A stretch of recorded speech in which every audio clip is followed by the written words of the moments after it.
¿Sabías que para nuestro cerebro es mucho más difícil mentir que decir la verdad? Así es. Los expertos afirman que cuando decimos la verdad, simplemente tomamos un recuerdo y lo exponemos. En cambio, cuando mentimos, nuestro cerebro debe hacer una serie de multitareas. Verás, cuando mentimos, nuestro cerebro debe ocultar la verdad para que no salga a la luz. Al mismo tiempo debe estar construyendo lo que sería la historia ficticia. ¿Y cómo se construye esta historia? Bueno, se tiene que crear un discurso coherente, el cual debe tener una serie de detalles. También debe memorizar la historia, y además de todo eso, el mentiroso observa a su víctima por si ésta muestra signos de duda, y así poder transformar su discurso. Y todo esto debe hacerlo al mismo tiempo. Pero cuando nuestro cerebro trabaja de forma simultánea en distintas tareas cognitivas, deja errores, y esos errores es lo que nos hace identificar cuando nos están mintiendo. Por eso en este video te mostraré las 12 tácticas que debes aprender para descubrir una mentira. Número 1. Ambigüedad y evasión. Si le haces una pregunta a alguien y la persona habla mucho pero nunca responde exactamente lo que le preguntaste, esto puede ser un indicador de que te están mintiendo. Para este punto debes entender algo muy importante, y es saber la diferencia entre convencer y transmitir. Alguien que transmite es alguien que fácilmente puede decirte sí o no cuando le haces una pregunta. En cambio, alguien que solo pretende convencer primero intentará persuadirte con otro tipo de información. Por ejemplo, imagina que se te han perdido $50 en el trabajo, y tu compañero es el principal sospechoso, así que le preguntas, ¿sabes dónde está el dinero que tenía en mi escritorio? Y tu compañero responde, me conoces bien, tenemos muchos años trabajando juntos, sabes que soy una persona honesta. Entonces, ¿crees que el compañero realmente respondió la pregunta? No, no lo hizo, y debes tener cuidado con este tipo de respuestas, ya que el objetivo de quien miente es tratar de convencerte y alterar tu percepción sin necesidad de darte una respuesta clara. Si el compañero realmente no tomó el dinero, simplemente podría decir no, sin tener que agregar información innecesaria. En este sentido, debes dudar de todo aquel que solo trate de darte argumentos convincentes y que no pueda responder de manera específica a lo que estás preguntando. 2. Calificadores excluyentes. Algo a lo que siempre debes estar atento es a los calificadores excluyentes, como lo son decir normalmente, la mayoría de veces, o generalmente. Por ejemplo, imagina que quieres saber dónde estuvo tu esposo ayer en la noche, así que le preguntas, ¿dónde estuviste ayer a las 11 de la noche? Y responde, generalmente en la noche salgo a trotar un poco. Como puedes ver en la respuesta se aplica un calificador excluyente. Esto puede indicar que la persona está ocultando algo, puesto que no responde específicamente la pregunta. Te está diciendo lo que pasa en la mayoría de las ocasiones, más no lo que pasó ese día en concreto. 3. Agresividad. Cuando cuestionas a alguien y esa persona comienza a atacarte verbalmente, y te dice, ¿por qué me preguntas eso? O, tu pregunta me ofende, tú nunca me entiendes. En estas respuestas la persona muestra molestia o inconformidad con la pregunta. Esto puede ser un tipo de caparazón para intentar ocultar una verdad o evadir la respuesta. Con esta técnica, la persona que miente quiere que sientas compasión, miedo o empatía por esa persona, y de este modo dejes de cuestionarla. 4. La persona repite la pregunta que le has hecho. Seguramente alguna vez te ha pasado que le haces una pregunta a una persona, y ésta en lugar de responder directamente la pregunta, lo que hace es repetirla. Bueno, cuando una persona repite la pregunta que le has hecho, lo más probable es que sea para ganar tiempo mientras piensa en un argumento convincente, ya que si la persona no repite la pregunta, se generaría un silencio incómodo que lo dejaría en mayor evidencia. Verás, a la persona le tomará de 2 a 3 segundos repetir la pregunta. Y un dato curioso es que los expertos afirman que pensamos 10 veces más rápido de lo que hablamos. Es decir, que cuando la persona repite la pregunta, en realidad está ganando de 20 a 30 segundos para armar su respuesta. Por ello, considera esto como una señal de que alguien te está mintiendo. Otras de las formas de ganar tiempo es decir, sabía que me preguntarías eso. O, disculpa, no entiendo tu pregunta. 5. Incongruencia. Las historias inventadas a menudo contienen contradicciones o detalles que no encajan entre sí.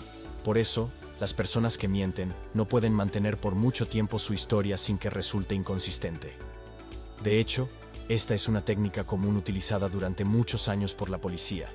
y consiste en pedirle al interrogado repetir su historia una y otra vez, y de este modo poder conseguir fallas que resulten incompatibles con su historia. Por ejemplo, si sospechas que alguien te está mintiendo con algún acontecimiento, permítele contar toda su historia, luego espera un par de días y pídele que te la vuelva a contar. Si estuvo mintiendo, lo más probable es que te relate la historia prácticamente con las mismas palabras, mismo tono de voz y mismas expresiones, puesto que la mentira ha sido memorizada. Por lo tanto, debes hacer preguntas que saquen al mentiroso de su zona de confort. Algo tan simple como ¿qué hizo ese día antes de que ocurriera el evento?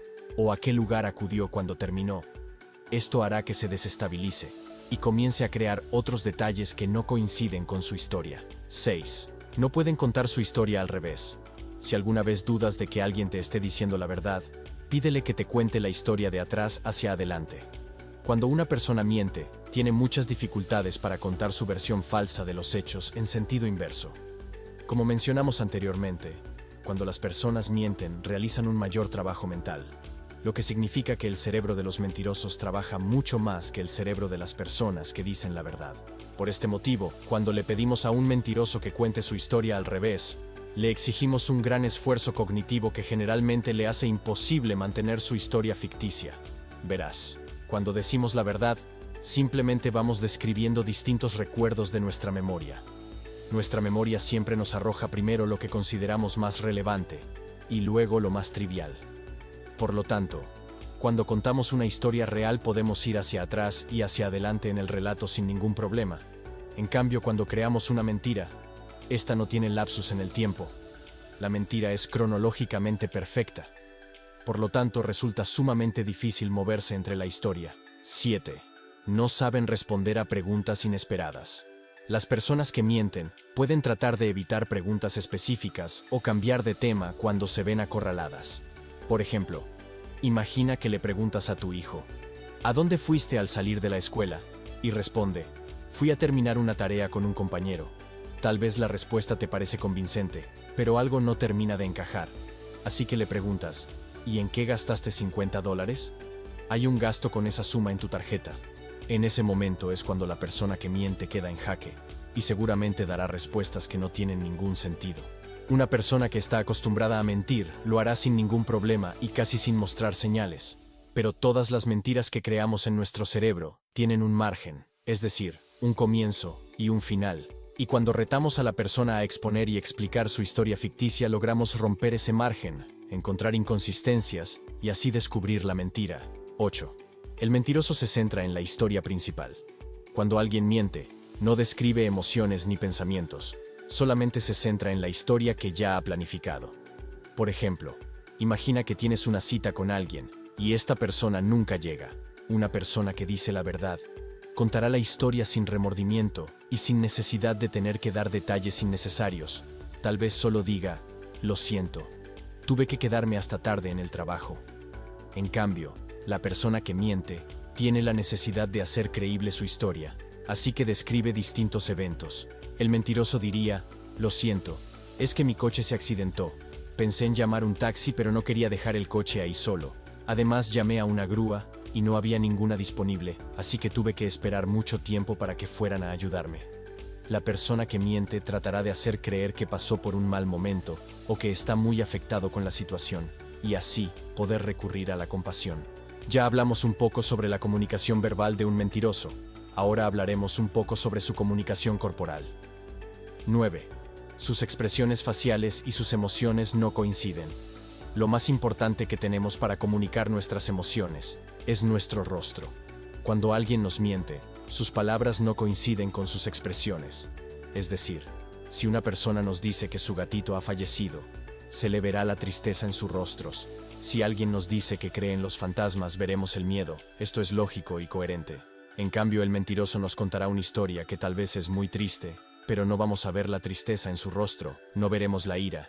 Incluso en ocasiones las emociones son contradictorias a lo que nos está contando. Un ejemplo bastante duro es el caso de la niña desaparecida a finales de febrero en Florida, Estados Unidos. En las declaraciones, la madre de la niña contaba lo que había pasado con ella antes de desaparecer. Sin embargo, no habían señales de tristeza ni preocupación en su rostro. Al final se descubrió que la madre terminó siendo una de las responsables de lo que le sucedió a la niña.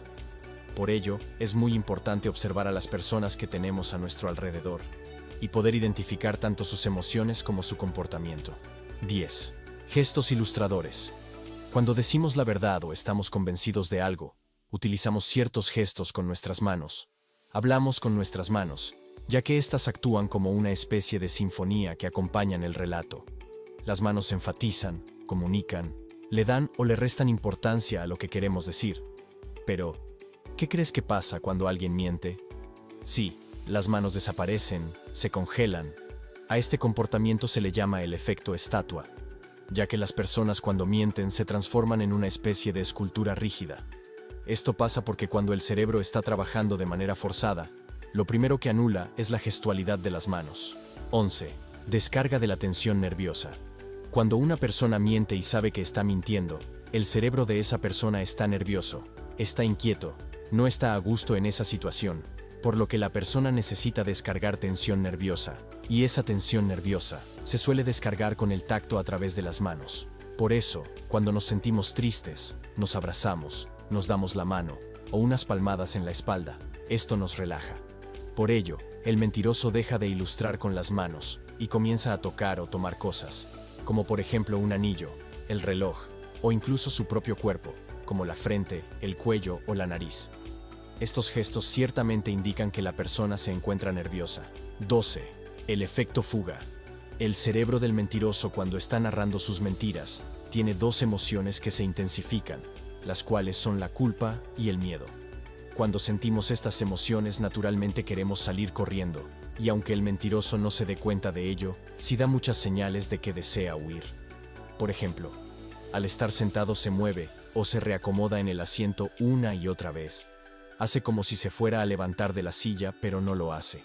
Y de pie, se coloca en posición de fuga, es decir, que no mantiene contacto visual, y su cuerpo no está de frente hacia la persona con la que está hablando, sino en dirección hacia la puerta. Esto pasa porque realmente el mentiroso no quiere continuar con esa situación y quiere huir del lugar. En conclusión, detectar una mentira no es una ciencia exacta. Para saber si realmente alguien nos miente, debemos conocer bien a esa persona y así evitaremos caer en lo que se llama el falso positivo de engaño. Aunque veamos una, dos o tres señales de engaño, esto no quiere decir que nos están mintiendo. Se necesitan muchas más señales y contexto de la situación, ya que algunas señales pueden ser más evidentes en unas personas que en otras.